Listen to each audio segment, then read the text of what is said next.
जय हिंद प्यारे साथियों, आप सभी को परिणाम पथ के इस YouTube चैनल पर स्वागत है।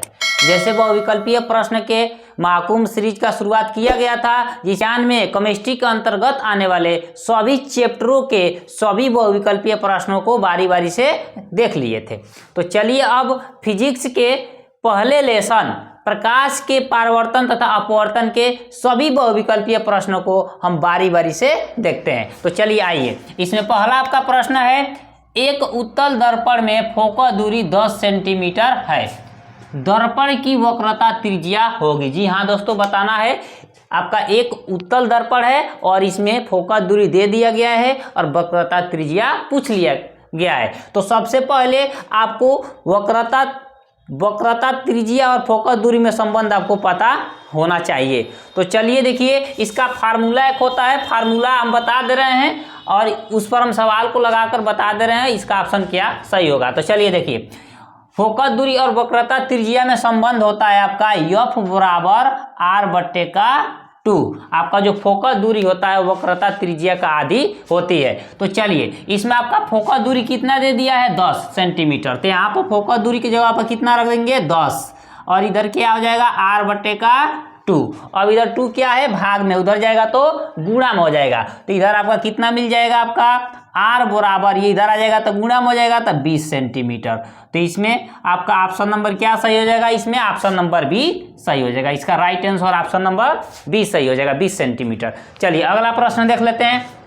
अगला आपका प्रश्न है, समतल दर्पण द्वारा निर्मित आवर्धन का मान होता है। जी हाँ दोस्तों, बताना है समतल दर्पण द्वारा निर्मित आवर्धन का मान क्या होता है। ऑप्शन देख लेते हैं। ऑप्शन नंबर आपका ए है 1 से कम, ऑप्शन नंबर बी है 1 से अधिक, ऑप्शन नंबर सी है 1, ऑप्शन नंबर डी है अनंत। तो इसका सही उत्तर हो जाएगा ऑप्शन नंबर सी। जी हाँ दोस्तों, आपका समतल दर्पण द्वारा निर्मित आवर्धन का मान आपका 1 होता है। ऑप्शन नंबर इसका सी सही होगा। चलिए अगला प्रश्न देख लेते हैं। अगला आपका प्रश्न है 30 नंबर प्रश्न है, किसका दृष्टि क्षेत्रफल अधिक होता है। किसका दृष्टि क्षेत्रफल अधिक होता है आपको बताना है। चलिए ऑप्शन देख लेते हैं। ऑप्शन नंबर ए है उत्तल दर्पण, ऑप्शन नंबर बी है अवतल दर्पण, ऑप्शन नंबर सी है उत्तल लेंस, ऑप्शन नंबर डी है अवतल लेंस। तो इसका सही उत्तर हो जाएगा ऑप्शन नंबर ए। जी हाँ दोस्तों, आपका उत्तल दर्पण की दृष्टि क्षेत्र क्या होता है, अधिक होता है। चलिए अगला प्रश्न है, अगला प्रश्न देख लेते हैं। चौथा नंबर प्रश्न, उत्तल दर्पण द्वारा अनंत पर स्थित वस्तु का प्रतिबिंब होता है। चलिए ऑप्शन देख लेते हैं। ऑप्शन नंबर आपका ए है वास्तविक तथा बड़ा, ऑप्शन नंबर बी है आभासी तथा बड़ा, ऑप्शन नंबर सी है वास्तविक तथा छोटा, ऑप्शन नंबर डी है आपका आभासी तथा छोटा। तो इसका सही उत्तर हो जाएगा आपका ऑप्शन नंबर डी। जी हाँ दोस्तों, आभासी तथा छोटा। चलिए अगला प्रश्न देख लेते हैं। अगला आपका प्रश्न है 5 नंबर प्रश्न है, अवतल दर्पण के फोकस पर रखी वस्तु का प्रतिबिंब बनता है। जी हाँ दोस्तों, आपको बताना है कि अवतल दर्पण के फोकस पर रखी वस्तु का प्रतिबिंब कहाँ बनता है। चलिए ऑप्शन देख लेते हैं। ऑप्शन नंबर ए है वक्रता केंद्र पर, ऑप्शन नंबर बी है दर्पण के पीछे, ऑप्शन नंबर सी है अनंत पर, ऑप्शन नंबर डी है ध्रुव पर। तो इसका सही उत्तर हो जाएगा आपका ऑप्शन नंबर सी, अनंत पर। चलिए अब अगला प्रश्न देख लेते हैं। अगला आपका प्रश्न है 6 नंबर, एक गोलीय दर्पण की वक्रता त्रिज्या 30 सेंटीमीटर है। यहाँ पर प्रश्न दिया गया है, एक गोलीय दर्पण की वक्रता त्रिज्या 30 सेंटीमीटर है, इसकी फोकस दूरी होगी। आपको बताना है, जैसा अभी हम पहला सवाल इसमें बता चुके हैं कि फोकस दूरी और वक्रता त्रिज्या में क्या संबंध होता है। जो फोकस दूरी होता है वक्रता त्रिज्या की आधी होती है। तो इसका सही उत्तर क्या हो जाएगा। चलिए ऑप्शन पहले देख लेते हैं। Option number A 10 centimetre, option number B है 15 सेंटीमीटर, ऑप्शन नंबर सी है 20 सेंटीमीटर, ऑप्शन नंबर डी आपका 40 सेंटीमीटर। तो जो फोकस दूरी होती है वक्रता त्रिज्या की आधी होती है, तो इसमें क्या करेंगे, 2 से भाग दे देंगे। तो इसका सही उत्तर आपका हो जाएगा ऑप्शन नंबर बी, 15 सेंटीमीटर।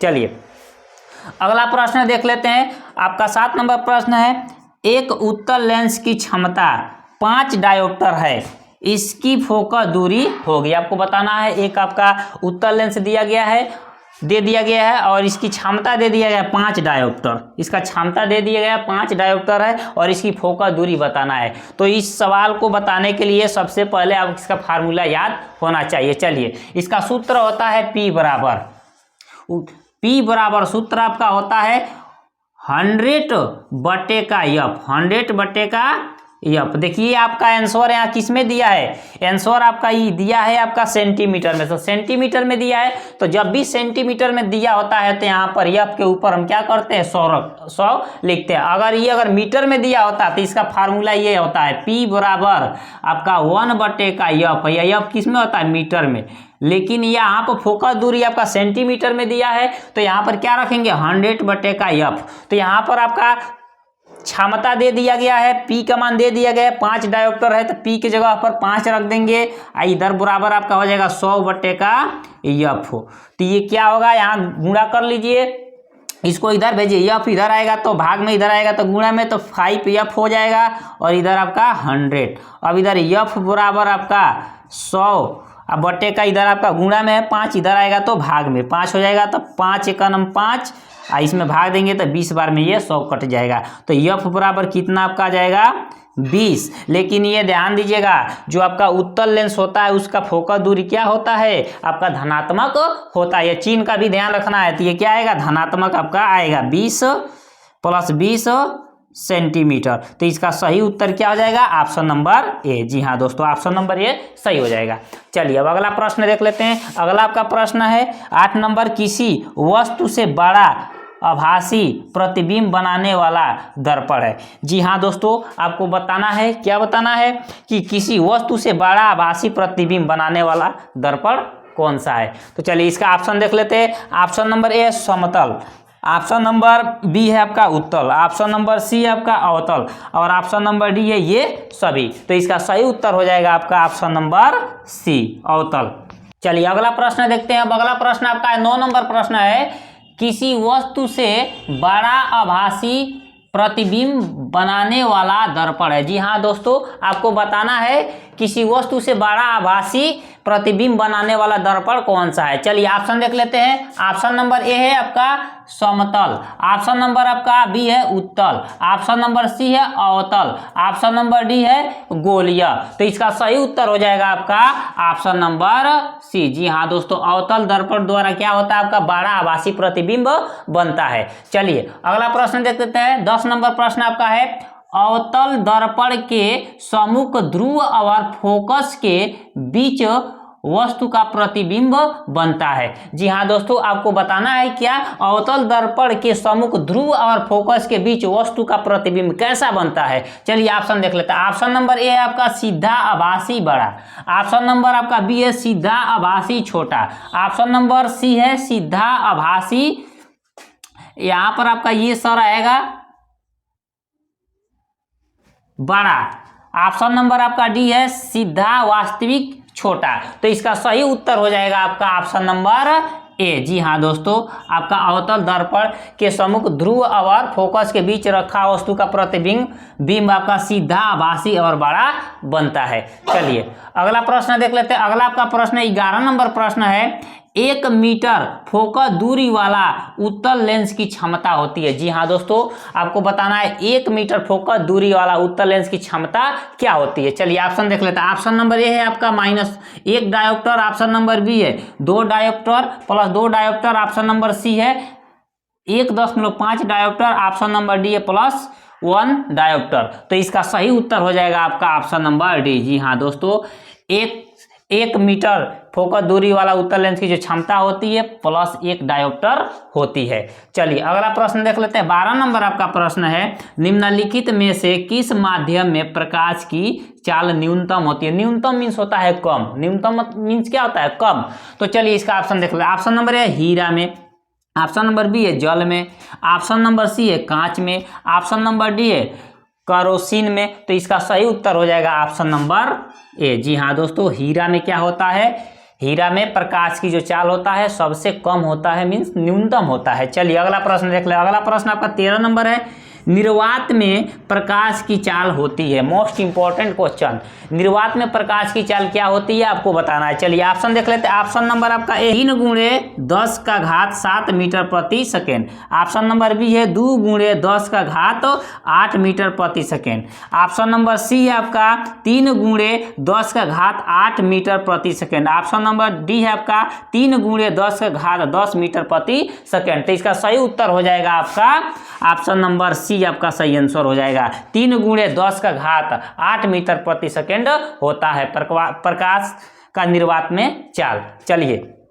अगला प्रश्न देख लेते हैं। अगला आपका प्रश्न है 14 नंबर प्रश्न है, किसी वस्तु का आवर्धित काल्पनिक प्रतिबिंब बनता है। जी हाँ दोस्तों, आपको बताना है किसी वस्तु का आवर्धित काल्पनिक प्रतिबिंब कैसा बनता है। चलिए ऑप्शन देख लेते हैं। ऑप्शन नंबर आपका ए है उत्तल दर्पण द्वारा, ऑप्शन नंबर बी है अवतल दर्पण द्वारा, ऑप्शन नंबर सी है ए और बी दोनों, ऑप्शन नंबर डी है उत्तल लेंस द्वारा। तो इसका सही उत्तर हो जाएगा ऑप्शन नंबर सी। जी हाँ दोस्तों, आपका उत्तल दर्पण द्वारा और अवतल दर्पण द्वारा दोनों के द्वारा आपका क्या होता है, वस्तु का आवर्धित काल्पनिक प्रतिबिंब बनता है। चलिए अगला प्रश्न देख लेते हैं। अगला प्रश्न है किसी लेंस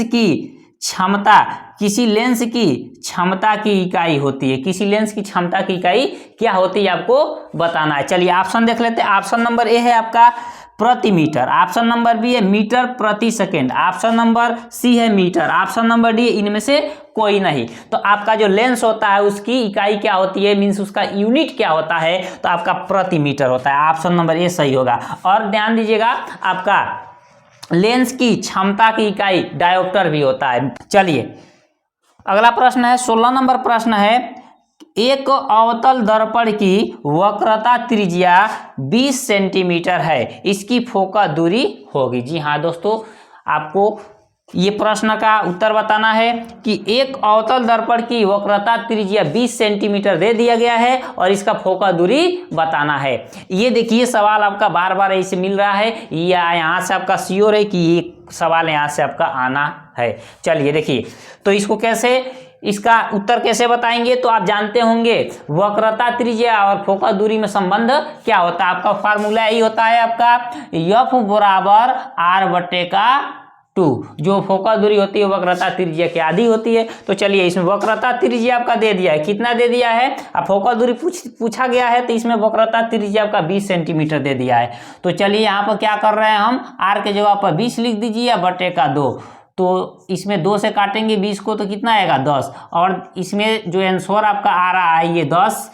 इसमें जो फोकस दूरी होता है अवतल दर्पण में वो क्या होता है, जो फोकस दूरी होता है वो माइनस में होता है। किस में होता है, आपका माइनस में होता है। तो इसका सही उत्तर हो जाएगा ऑप्शन नंबर बी। चलिए अब अगला प्रश्न देखते हैं। अगला आपका प्रश्न है 17 नंबर, एक गोलीय दर्पण की फोकस दूरी F और वक्रता त्रिज्या R में अभिष्ट संबंध है। आपको बताना है एक गोलीय दर्पण की फोकस दूरी और वक्रता त्रिज्या में क्या संबंध होता है। चलिए ऑप्शन देख लेते हैं। ऑप्शन नंबर ए है R बराबर F/2, ऑप्शन नंबर बी है R बराबर 2F, ऑप्शन नंबर सी है R बराबर F, ऑप्शन नंबर डी है R बराबर 4F। तो इसका सही उत्तर हो जाएगा आपका ऑप्शन नंबर बी। जी हाँ दोस्तों, ऑप्शन नंबर क्या हो जाएगा, बी सही हो जाएगा। जो आपका वक्रता त्रिज्या होती है वो फोकस दूरी का क्या होता है, 2 गुना होता है। चलिए अगला प्रश्न देख लेते हैं। अगला आपका प्रश्न 18 नंबर प्रश्न है, वक्रता त्रिज्या का मात्रक होता है। जी हाँ दोस्तों,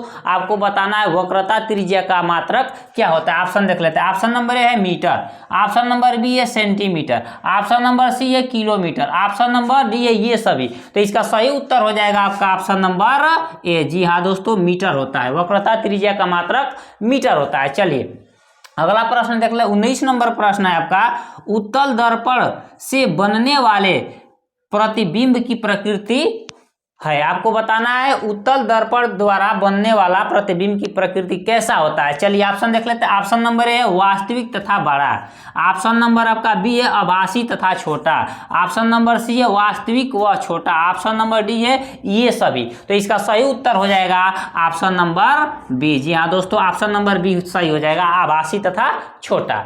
चलिए अगला प्रश्न देख लेते हैं। अगला प्रश्न आपका 20 नंबर प्रश्न है, वायु के सापेक्ष किस माध्यम की अपवर्तनांक अधिक होता है? जी हाँ दोस्तों, आपको बताना है वायु के सापेक्ष किस माध्यम की अपवर्तनांक सबसे अधिक होता है। चलिए ऑप्शन देख लेते हैं। ऑप्शन नंबर ए है जल, ऑप्शन नंबर बी है कांच, ऑप्शन नंबर सी है हीरा, ऑप्शन नंबर डी है आपका तारपीन के तेल। तो इसका सही उत्तर हो जाएगा आपका ऑप्शन नंबर सी। जी हाँ दोस्तों, ऑप्शन नंबर सी हो जाएगा। चलिए अगला प्रश्न देख लेते हैं। अगला आपका प्रश्न है 21 नंबर, एक अवतल लेंस प्रयोग में आता है। जी हाँ दोस्तों, आपको बताना है अवतल जो लेंस होता है वो किस प्रयोग में आता है। चलिए ऑप्शन देख ले। ऑप्शन नंबर ए आपका निकट दृष्टि दोष को दूर करने में, ऑप्शन नंबर बी है आवर्धन लेंस में, ऑप्शन नंबर सी है कार के पीछे की ओर वस्तु को देखने में, ऑप्शन नंबर डी है ये सभी। तो इसका सही उत्तर हो जाएगा ऑप्शन नंबर ए। जी हाँ दोस्तों, जो आपका अवतल लेंस होता है वो आपके निकट दृष्टि दोष को दूर करने के लिए चश्मे में प्रयोग किया जाता है। तो इसका सही उत्तर ऑप्शन नंबर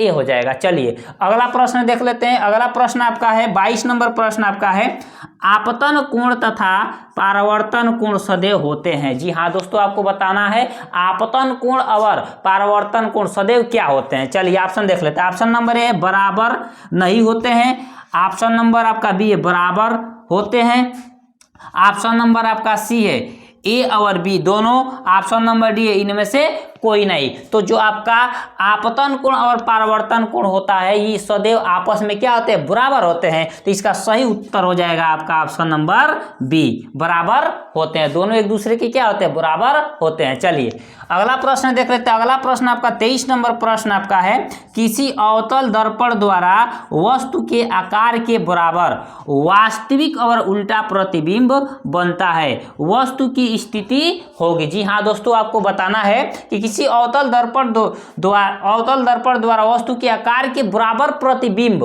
बनता है, ठीक है, तो उसका स्थिति क्या होगी। चलिए ऑप्शन देख लेते हैं। ऑप्शन नंबर ए है वक्रता केंद्र पर, ऑप्शन नंबर बी है वक्रता केंद्र और फोकस दूरी के बीच, ऑप्शन नंबर सी है वक्रता केंद्र के आगे, ऑप्शन नंबर डी है आपका फोकस पर। तो इसका सही उत्तर हो जाएगा ऑप्शन नंबर ए। जी चलिए 24 नंबर प्रश्न देख लेते हैं। 24 नंबर प्रश्न है, प्रकाश के परावर्तन के नियम सदैव सत्य होते हैं। आपको बताना है प्रकाश के परावर्तन के नियम सदैव सत्य होते हैं। चलिए ऑप्शन देख लेते हैं। ऑप्शन नंबर ए है केवल अवतल दर्पण के लिए, ऑप्शन नंबर बी है केवल उत्तल दर्पण के लिए, ऑप्शन नंबर सी है केवल समतल दर्पण के लिए, ऑप्शन नंबर डी है उपयुक्त सभी के लिए। तो इसका सही उत्तर हो जाएगा ऑप्शन नंबर डी। जी हाँ दोस्तों, ऑप्शन नंबर डी हो जाएगा उपयुक्त सभी के लिए। चलिए अगला प्रश्न 25 नंबर देख लेते हैं। जब प्रकाश किरण एक माध्यम से दूसरे माध्यम में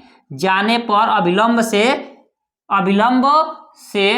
दूर हटती है तो वह है। आपको बताना है जब प्रकाश किरण एक माध्यम से दूसरे माध्यम में जाने पर अविलंब से दूर हटती है तो वह है। तो चलिए ऑप्शन देख लेते हैं। ऑप्शन नंबर ए है सघन माध्यम से विरल माध्यम में जाती है, ऑप्शन नंबर बी है विरल माध्यम से सघन माध्यम में जाती है, ऑप्शन नंबर सी है कम अपवर्तनांक वाले माध्यम से अधिक अपवर्तनांक वाले माध्यम में जाती है, ऑप्शन नंबर डी है आपका पारदर्शी माध्यम से अपारदर्शी माध्यम में जाती है। तो इसका सही उत्तर हो जाएगा ऑप्शन नंबर ए। जी हाँ दोस्तों, ऑप्शन नंबर ए सही हो जाएगा। ये क्या होता है, जब प्रकाश एक माध्यम से दूसरे माध्यम में प्रवेश करता है तो क्या होता है, सघन माध्यम से विरल माध्यम में जाता है। चलिए अगला प्रश्न देख लेते हैं। 26 नंबर आपका प्रश्न है, एक प्रकाश किरण अवतल दर्पण के वक्रता केंद्र से होते हुए दर्पण के पृष्ठ पर आपतित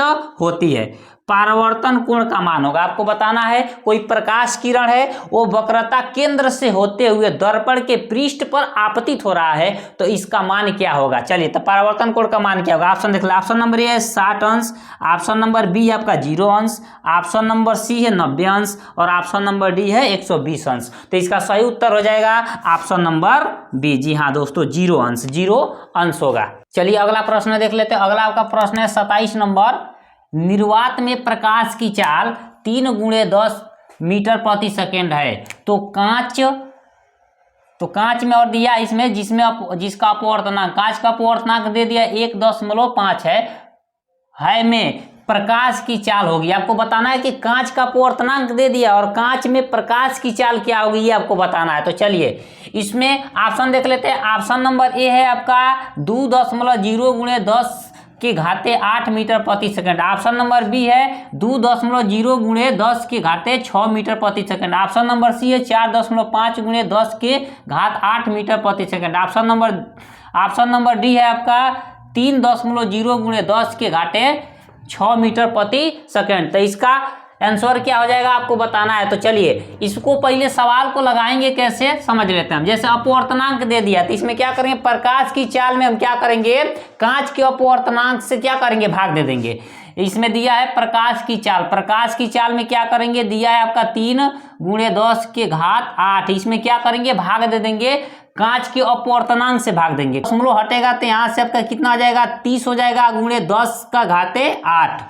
अब बटे का कितना हो जाएगा यहाँ पर 15। 15 से काटिए, 15 का नाम 15, 15 दूना 30। तो यहाँ पर आप लिख सकते हैं 2 × 10⁸। 8 यहाँ पे लिख सकते हैं, आप लिख सकते हैं मीटर प्रति सेकेंड।